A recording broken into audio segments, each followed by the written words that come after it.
Londres, 1441. El invierno se filtra por cada grieta de la ciudad, mezclando el olor del humo con el hedor del barro y la miseria. El murmullo del mercado se convierte en un clamor cuando un grupo de soldados empuja a una mujer encadenada a través de las calles. Su vestido de seda está hecho jirones, el rostro manchado de barro y sangre. Es Eleanor Cobb, duquesa de Gloucester, acusada de brujería y traición. No ha sido juzgada, pero el veredicto ya está dictado en los ojos del pueblo que lanza piedras y grita su condena. El arresto no es un acto legal, es un ritual público. Arrastrarla al amanecer, obligarla a caminar descalza y anunciar sus supuestos crímenes no son simples formalidades, son parte de un teatro de poder. La justicia medieval no buscaba imparcialidad, buscaba obediencia. Cada lágrima, cada humillación, cada carcajada de la multitud era una lección para todas las mujeres que observaban desde las ventanas. Ninguna está a salvo, ni siquiera una duquesa. Eleanor había vivido rodeada de privilegios. Sus palabras eran escuchadas en la corte. Sus decisiones tenían peso en el reino. Pero ahora, con los pies hundidos en el lodo, entiende lo que nunca quiso admitir. Su nombre no la salvará. Tropieza y los soldados no la ayudan, la empujan con más fuerza. El público no ve a una mujer, ve un ejemplo, una advertencia, y cada insulto es un ladrillo más en el muro de miedo que mantiene a la sociedad en silencio. Los niños ríen sin entender, los hombres escupen con furia, las mujeres observan en silencio y bajan la mirada. Algunos sienten compasión, otros alivio. Pero todos comprenden el mensaje. Eleanor también lo comprende. Este paseo no es el final. Es solo el comienzo de un viaje hacia la oscuridad. Un descenso a un mundo donde la dignidad, la voluntad y el alma serán arrancadas una a una. Frente a la puerta ennegrecida de la Torre de Londres, el pregonero grita sus supuestos pecados. Las cadenas crujen cuando se abre el portón. En el interior, la esperan el despojo, la humillación, la vigilancia y el dolor. Afuera, la multitud se dispersa satisfecha, convencida de haber presenciado justicia.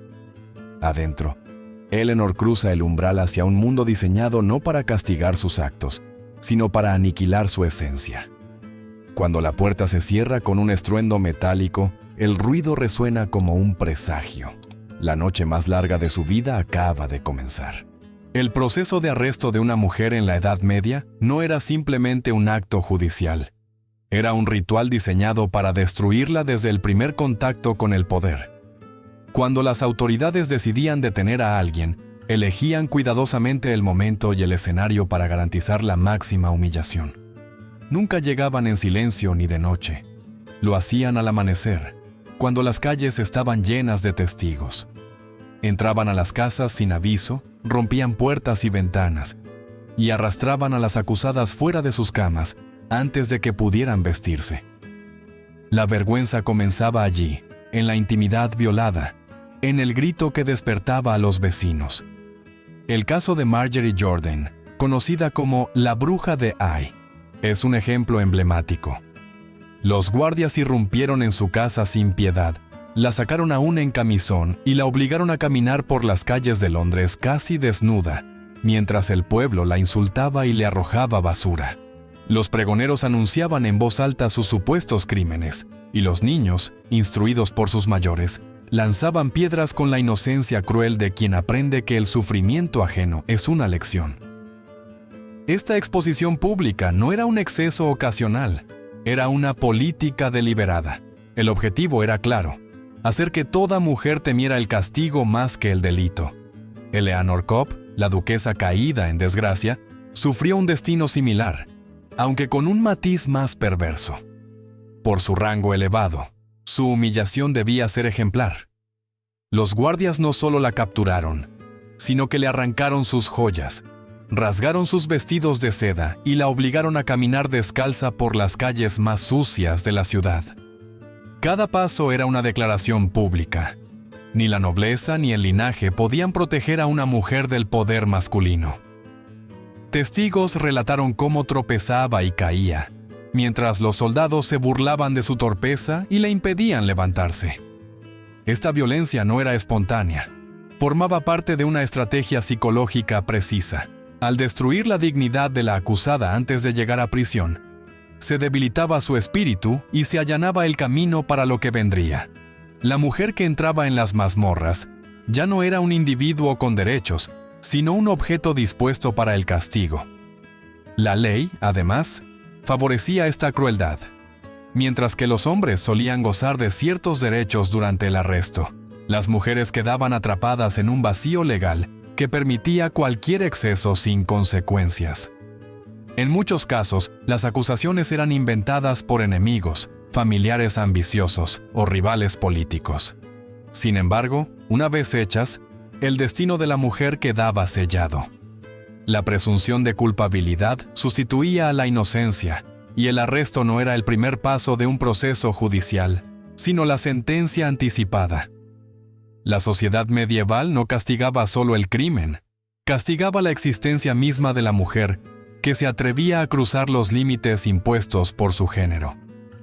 Y para cuando cruzaba los portones de la prisión, su cuerpo ya estaba marcado por la violencia y su espíritu empezaba a quebrarse. Si el arresto destruía la dignidad pública de una mujer, el ingreso en prisión aniquilaba lo que quedaba de su identidad. Cruzar las puertas de la Torre de Londres o de Newgate no era entrar en un simple lugar de confinamiento, sino en un mecanismo calculado para borrar toda noción de humanidad. La primera etapa de este proceso era lo que los funcionarios llamaban examen, una palabra inocente que ocultaba uno de los rituales más humillantes y traumáticos que podían existir. Las prisioneras eran obligadas a desnudarse completamente, no en privado, sino frente a los guardias, casi siempre hombres, y a veces ante otros reclusos. Estos registros no tenían nada que ver con la seguridad. Eran demostraciones de poder. Los guardias se permitían comentarios obscenos, amenazas veladas y risas crueles, dejando claro que el cuerpo de la mujer ya no le pertenecía. El siguiente paso era el rapado. Las mujeres veían cómo sus cabellos, símbolo de belleza, feminidad y estatus, eran arrancados con cuchillos sin filo que desgarraban el cuero cabelludo. No era una medida de higiene, sino un acto simbólico de castración. Sin su cabello, muchas sentían que habían perdido parte de sí mismas, y los carceleros lo sabían. Cada mechón caído era un recordatorio de que su identidad anterior quedaba atrás. La ropa que se les entregaba después era deliberadamente degradante. Sacos de tela áspera, demasiado grandes o demasiado pequeños, diseñados no solo para humillar, sino también para facilitar el acceso de los guardias si decidían abusar de ellas. A menudo, estas prendas estaban sucias y llenas de piojos, lo que marcaba el inicio de un deterioro físico inevitable. Pero el golpe más devastador era psicológico. Las prisioneras eran obligadas a agradecer a sus captores por permitirles vivir, a suplicar por agua o por un rincón en el suelo donde dormir. Esta gratitud forzada creaba una disonancia mental que rompía lentamente su resistencia interior. Elena Orkov, que había entrado en la prisión como una duquesa orgullosa, emergió de este proceso irreconocible. Los testigos hablaban de una mujer con los ojos vacíos, caminando con pasos cortos y obedientes, incapaz de levantar la vista. El ingreso no solo la había despojado de sus joyas y su estatus, sino también de su voluntad. Cada paso en el proceso estaba diseñado para hacerle entender que no tenía control alguno sobre su destino. En ese mundo cerrado y sin luz, el cuerpo femenino se convertía en propiedad del Estado, y el alma era un lujo que pocas lograban conservar. La entrada en prisión era el comienzo de una nueva existencia, una donde el nombre, la historia y la dignidad quedaban atrás, sustituidos por el miedo, la obediencia y el silencio. A partir de ese momento, cada día sería una batalla no por la libertad, sino por conservar la cordura en medio del horror. Las prisiones medievales no fueron diseñadas únicamente para encerrar. Fueron construidas como instrumentos de tortura silenciosa, como armas psicológicas que atacaban el espíritu mucho antes que el cuerpo. Cada piedra, cada pasillo, cada grieta en sus muros tenía un propósito: quebrar la voluntad de quienes cruzaban sus puertas. La Torre de Londres, donde Eleanor Cobb fue confinada, era un ejemplo perfecto de esta arquitectura del terror. Sus muros de piedra, gruesos e imponentes, no solo servían como defensa ante enemigos externos. Su verdadera función era aplastar la esperanza de quienes quedaban dentro. Al contemplarlos, cualquier pensamiento de fuga parecía absurdo, cualquier idea de justicia, imposible. Las mujeres eran confinadas en las zonas más bajas del edificio, a menudo bajo el nivel del suelo. Este no era un detalle accidental. Estar enterradas vivas bajo toneladas de piedra creaba asociaciones inevitables con la muerte. Cuanto más profundo era el calabozo, más sepultadas quedaban sus esperanzas. La oscuridad era casi total. Las pequeñas aberturas en las paredes, cuando existían, no estaban allí para ofrecer consuelo, sino para permitir a los guardias observar sin ser vistos. La luz nunca era suficiente para distinguir el paso del tiempo, pero sí lo bastante para impedir que la mente se adaptara a la oscuridad completa. El aire dentro de las celdas era denso, húmedo, envenenado. La ventilación era deliberadamente inadecuada, de modo que respirar se convertía en un esfuerzo constante. Los olores a excremento, carne podrida y enfermedad impregnaban el ambiente, transformando cada inhalación en un recordatorio del abandono. El suelo estaba cubierto de lodo, restos de comida y heces humanas. Las mujeres debían dormir allí mismo, en el mismo lugar donde comían y donde satisfacían sus necesidades fisiológicas. Esta degradación calculada tenía un objetivo claro: convencerlas de que habían dejado de ser humanas. El sonido era otra herramienta de tortura invisible. Las celdas estaban diseñadas para que los ecos viajaran por los pasillos, llevando consigo los gritos de otras prisioneras. A menudo, las mujeres no podían ver a quienes gritaban, pero sí escuchar el sufrimiento a su alrededor, sin saber de dónde provenía. Esta incertidumbre constante generaba un miedo profundo, una ansiedad que corroía lentamente la mente. Incluso los pasos de los guardias, el chirrido de las cerraduras o el tintinear de las llaves se convertían en armas psicológicas que mantenían a las prisioneras en un estado de vigilancia permanente. El agua era racionada al límite, la suficiente para evitar la muerte, pero nunca para la limpieza o el alivio. La comida llegaba de forma irregular, a veces demasiado temprano, a veces demasiado tarde, a veces nunca. Esta imprevisibilidad hacía imposible que las prisioneras encontraran consuelo siquiera en sus necesidades básicas. El frío del invierno las hacía temblar hasta el delirio, mientras que el calor del verano las asfixiaba lentamente. Cada elemento de la arquitectura estaba pensado para un propósito: reducir a las mujeres a sombras, borrar cualquier vestigio de resistencia y convertir la prisión en una tumba en vida. Allí, bajo la piedra, el tiempo dejaba de existir y la esperanza se convertía en un recuerdo lejano. Si la arquitectura era un instrumento de tortura silenciosa, la vida cotidiana dentro de aquellas prisiones era un descenso interminable al infierno. Lo que en los registros oficiales se describía como alojamiento no era más que una forma lenta y deliberada de destrucción.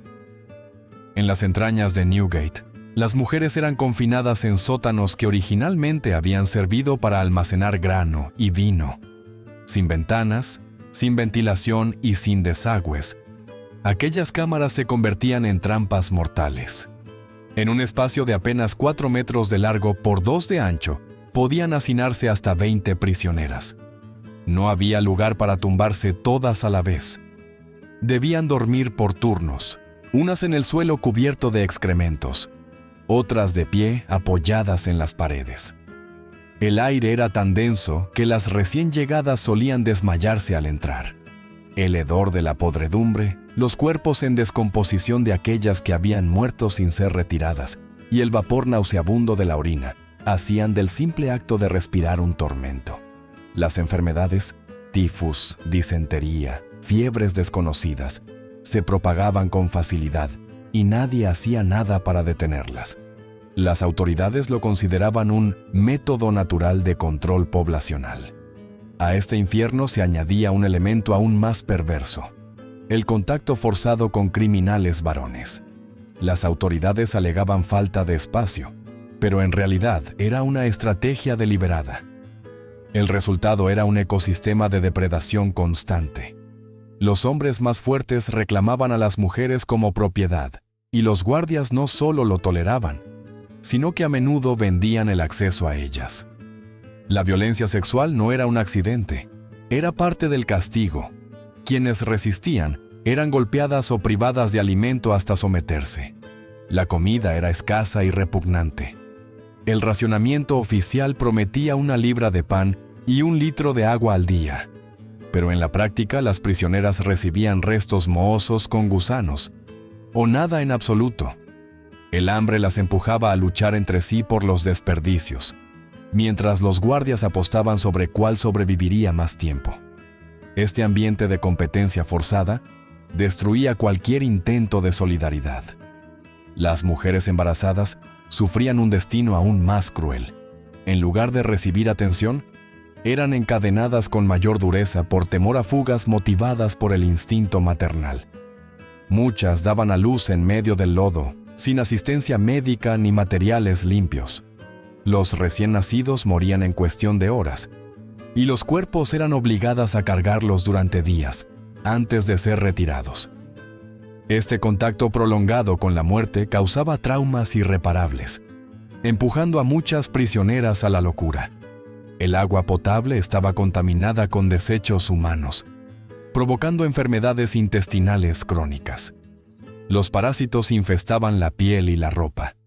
En invierno, el frío mataba a las más débiles. En verano, el calor generaba brotes de pestilencia que diezmaban a las reclusas. Cada aspecto de la vida diaria era un recordatorio de que la prisión no buscaba rehabilitar, sino exterminar lentamente. Para muchas, la muerte no era un castigo, sino una liberación. Las que sobrevivían lo hacían convertidas en espectros, con la mirada vacía y los cuerpos marcados para siempre por el hambre, la violencia y la desesperación. En la Edad Media, la ley no era un escudo para las mujeres, era un arma dirigida contra ellas. El sistema judicial estaba diseñado desde sus cimientos para controlar, castigar y silenciar la voz femenina. La llamada justicia era en realidad un mecanismo de opresión institucionalizada que comenzaba mucho antes de un juicio y continuaba incluso después de la sentencia. El concepto legal de coverture establecía que una mujer casada no existía jurídicamente por sí misma. Era propiedad de su marido, quien podía autorizar su encarcelamiento o su castigo sin que ella siquiera tuviera derecho a saberlo. Las solteras, aunque poseían teóricamente más independencia, carecían de la protección social que ofrecía un varón, lo que las convertía en presas fáciles para acusaciones falsas o arbitrarias. Las razones para encarcelar a una mujer eran tan amplias como absurdas. Mientras que un hombre debía cometer un crimen tangible para enfrentarse a un tribunal, una mujer podía ser arrestada por adulterio, por negarse a asistir a misa, por difundir rumores o simplemente por no mostrar suficiente obediencia a la autoridad masculina. En muchos casos, las acusaciones se originaban en conflictos personales. Un vecino rencoroso, un pariente codicioso o un esposo deseoso de deshacerse de su esposa podían fabricar cargos con facilidad. Bastaba una denuncia anónima para que la maquinaria judicial se pusiera en marcha. Los estándares de prueba eran profundamente desiguales. Lo que se requería para condenar a un hombre, testigos, evidencia, confesión voluntaria, no era necesario en el caso de una mujer. Su testimonio tenía menos valor que el de un hombre, incluso si era la única testigo de su propia defensa. Los rumores, las habladurías o una confesión obtenida bajo tortura eran suficientes para enviarla a la cárcel o a la horca. Esta asimetría legal convertía cualquier intento de defensa en un acto casi inútil. La estructura económica del sistema judicial agravaba aún más su injusticia.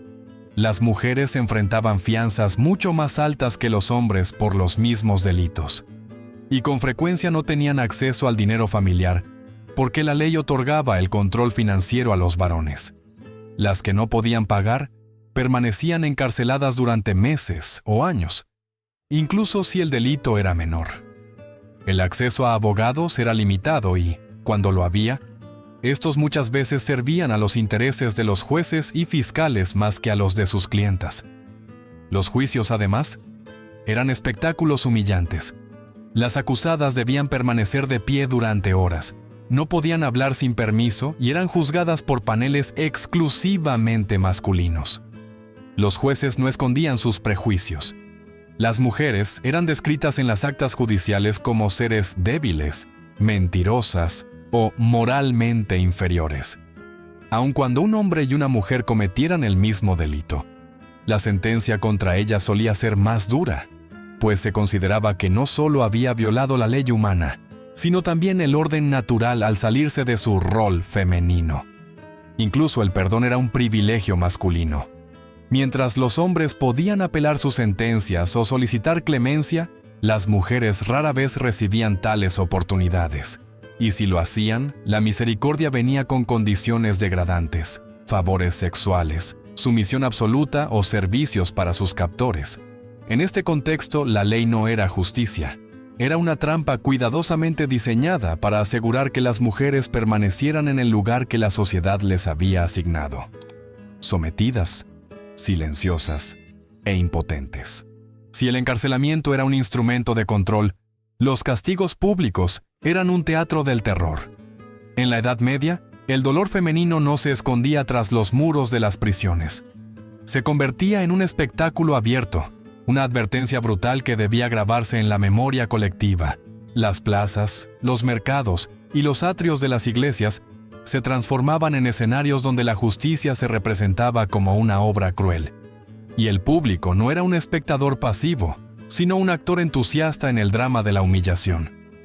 Uno de los castigos más comunes era el cepo o la picota, adaptado especialmente para las mujeres. Mientras los hombres eran colocados con la cabeza y las manos inmovilizadas, ellas eran expuestas de manera que sus cuerpos quedaran vulnerables a la mirada y al abuso del público. Los guardias desgarraban sus vestidos o los acomodaban de forma que partes íntimas quedaran al descubierto, fomentando el escarnio colectivo. El caso de Agnes Hancock en 1468 es paradigmático. Acusada de adulterio, fue colocada en la plaza principal de Canterbury con el corpiño roto y las faldas alzadas. Durante 3 días soportó insultos, escupitajos y agresiones mientras los soldados alentaban a la multitud a castigarla con sus propias manos. Las flagelaciones públicas también estaban cuidadosamente orquestadas. Las mujeres eran desnudadas de cintura para arriba y atadas a postes en lugares concurridos. Los verdugos recibían instrucciones precisas. No debían desnudarla completamente de inmediato, sino golpearla de forma que la ropa se rompiera poco a poco, prolongando el espectáculo. Los azotes no eran solo castigo, eran entretenimiento, un ritual sádico que mezclaba violencia, morbo y poder. Otro método infame era la silla de inmersión, o ducking stool, utilizada contra mujeres acusadas de chismosas, brujas o simplemente de ser desobedientes. Amarradas a una silla de madera, eran sumergidas repetidamente en ríos o estanques. Cada vez que emergían, el público reía, gritaba insultos y esperaba la siguiente inmersión. Algunas morían ahogadas, pero las autoridades calificaban estas muertes como accidentes. El miedo a este castigo bastaba para silenciar a muchas mujeres, antes incluso de ser acusadas. La tortura psicológica también jugaba un papel clave. Juana de Arco, durante su encarcelamiento, fue sometida a amenazas constantes. Si se negaba a vestirse como mujer, sería violada por sus carceleros. Si cedía, traicionaría su misión divina. Este dilema fue diseñado deliberadamente para quebrar su espíritu y obligarla a someterse sin que un solo golpe fuera necesario. La brutalidad llegaba incluso a marcar sus cuerpos de por vida. Las mujeres eran marcadas con hierros candentes en los senos o los muslos, mutiladas en zonas íntimas para garantizar que nunca más pudieran casarse ni tener hijos. Y para aquellas que daban a luz en prisión, la crueldad no tenía límites. Sus hijos eran ejecutados ante sus ojos como parte del castigo. Los castigos públicos no solo destruían a las víctimas, educaban al público. Cada azote, cada inmersión, cada grito tenía un propósito: recordar a todas las mujeres lo que les ocurriría si se atrevían a desafiar el orden. Era el terror convertido en espectáculo y el dolor en lección. La violencia no era el único motor detrás del sistema penitenciario medieval. Bajo la superficie de castigo y moralidad, latía un corazón aún más oscuro: el negocio. Las mujeres encarceladas no eran vistas como personas, sino como recursos explotables, mercancías con las que se podía comerciar y obtener ganancias. Sus cuerpos, su trabajo, incluso sus hijos, se convirtieron en parte de una economía macabra que enriquecía a guardias, funcionarios, nobles y clérigos. La forma más directa de lucro era la venta de acceso sexual. Los guardias organizaban redes clandestinas en las que cobraban a hombres poderosos, nobles, comerciantes e incluso sacerdotes por el privilegio de visitar a las prisioneras. Las mujeres más jóvenes o de clase alta, como Eleanor Cobb, tenían el precio más alto, y aquellas que aún eran vírgenes se subastaban como si fueran joyas raras. Esta práctica era tan común que en algunos registros oficiales se contabilizan las tarifas como parte del presupuesto de la prisión. Lo más perverso era que las víctimas eran presentadas como pecadoras redimidas, que ofrecían sus cuerpos como penitencia. Pero el comercio no terminaba ahí. Muchas mujeres eran alquiladas temporalmente para trabajos forzados fuera de la prisión, labores agrícolas durante las cosechas, servicio doméstico en casas adineradas o trabajos textiles en talleres vinculados a la nobleza. Ninguna recibía compensación, y todo el dinero iba a los bolsillos de sus captores. Los contratos describían con detalle qué uso podía hacerse de la prisionera, por cuánto tiempo y bajo qué condiciones, como si se tratara de animales de carga. Incluso la maternidad era explotada. Las mujeres embarazadas eran retenidas hasta el parto para vender a sus hijos a familias ricas, sin descendencia, o a instituciones religiosas que necesitaban sirvientes. Estos bebés eran registrados como huérfanos del Estado y entregados como propiedad, sin derecho a conocer jamás a sus madres.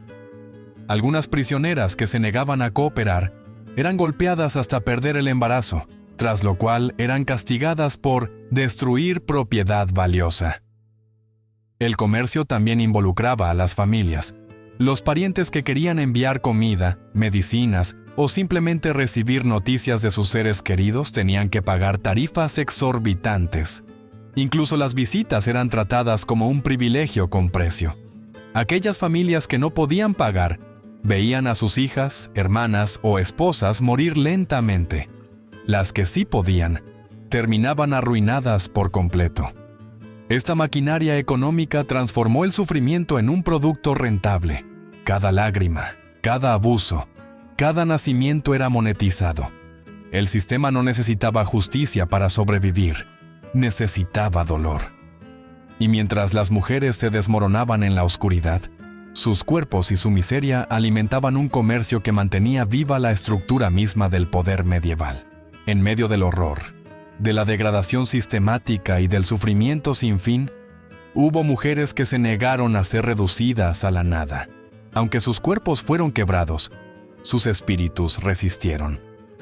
Su rebelión no siempre tomó la forma de gritos o levantamientos visibles. Muchas veces fue silenciosa, escondida en pequeños gestos que, aunque insignificantes en apariencia, representaban actos colosales de desafío. Una de las formas más comunes de resistencia fue la compartimentalización mental. Muchas prisioneras aprendieron a separar su mente de su cuerpo, a obedecer las órdenes, mientras en su interior conservaban un núcleo intacto de voluntad y dignidad. Fingían sumisión, pero en lo profundo se prometían que su sufrimiento no sería en vano. Algunas tejían en secreto símbolos religiosos en sus harapos como recordatorio de su fe. Otras susurraban oraciones prohibidas que se transmitían de celda en celda, manteniendo viva la idea de que el alma no podía ser encarcelada. La solidaridad entre prisioneras también se convirtió en un acto de resistencia. En medio de la vigilancia constante, desarrollaron sistemas ingeniosos de comunicación. Mensajes codificados en trozos de pan, señales con golpes en las paredes, canciones aparentemente inocentes que escondían advertencias. Compartían trozos de comida, escondían a las más débiles de los guardias más crueles y cuidaban a las enfermas aún sabiendo que podían ser castigadas por ello. Esta red de apoyo no solo aumentaba sus posibilidades de supervivencia, sino que mantenía viva su humanidad. Algunas recurrieron a formas más activas de desafío. Sabotearon el trabajo forzado rompiendo herramientas o estropeando la producción. Escondieron objetos, destruyeron registros o filtraron información a través de visitantes.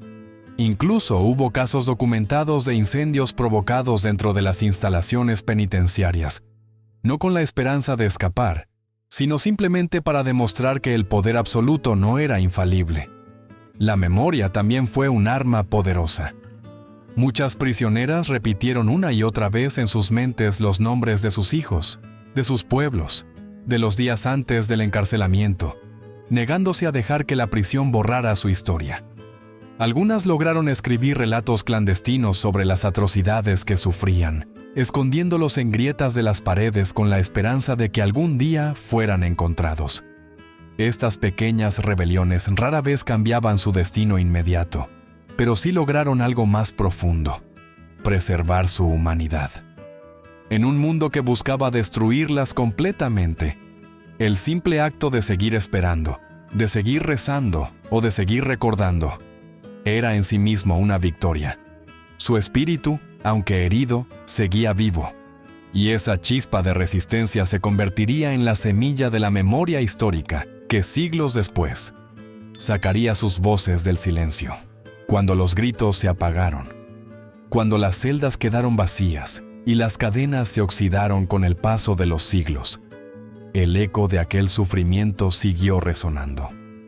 Las prisiones medievales no solo destruyeron a miles de mujeres, moldearon el tejido mismo de la sociedad europea. Cada azote, cada humillación y cada injusticia dejaron cicatrices invisibles que se extendieron mucho más allá de las murallas de piedra. Las familias de las encarceladas cargaron con el estigma durante generaciones. Ser descendiente de una mujer acusada de brujería o desobediencia era una mancha imborrable que podía arruinar matrimonios, herencias y alianzas políticas. La economía también cambió. Comunidades enteras se derrumbaron cuando las mujeres, que eran el eje de la producción agrícola y doméstica, desaparecieron tras los barrotes. Las leyes, al institucionalizar la desigualdad, sentaron precedentes que continuarían limitando los derechos femeninos durante siglos. Incluso la Iglesia utilizó aquel sistema como base para justificar la sumisión de la mujer, creando una teología que glorificaba el sufrimiento femenino como prueba de virtud. El impacto psicológico fue aún más profundo. Al presenciar el castigo brutal de sus madres, hermanas e hijas, muchas generaciones de mujeres crecieron temiendo levantar la voz o desafiar las normas. La violencia institucional se filtró en los hogares, legitimando la idea de que el dolor femenino era natural, incluso necesario.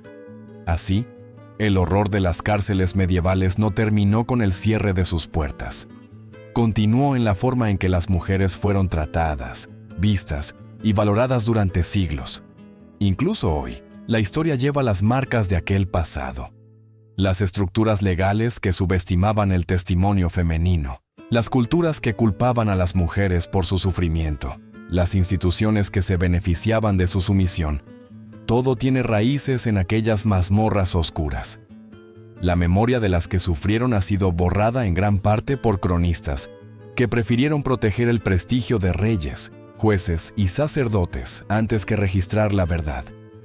Y sin embargo, sus voces siguen ahí, ocultas en archivos olvidados, en los restos arqueológicos, en las historias transmitidas en susurros. Recordar estas historias no es un ejercicio de morbo, sino un acto de justicia. Cada mujer que fue humillada, violada, asesinada o silenciada, merece ser recordada no como víctima anónima, sino como símbolo de resistencia frente a un sistema que intentó borrarlas. Su sufrimiento nos obliga a mirar con ojos críticos el presente y a preguntarnos cuánto de aquel mundo seguimos perpetuando hoy. Ahora, el desafío recae en nosotros. ¿Aprenderemos de este pasado oscuro o seguiremos repitiéndolo bajo nuevos disfraces? Comparte tu opinión en los comentarios. ¿Qué piensas de la violencia y la injusticia institucional que aún existen? ¿Crees que la humanidad ha cambiado lo suficiente o seguimos atrapados en las sombras de nuestra historia?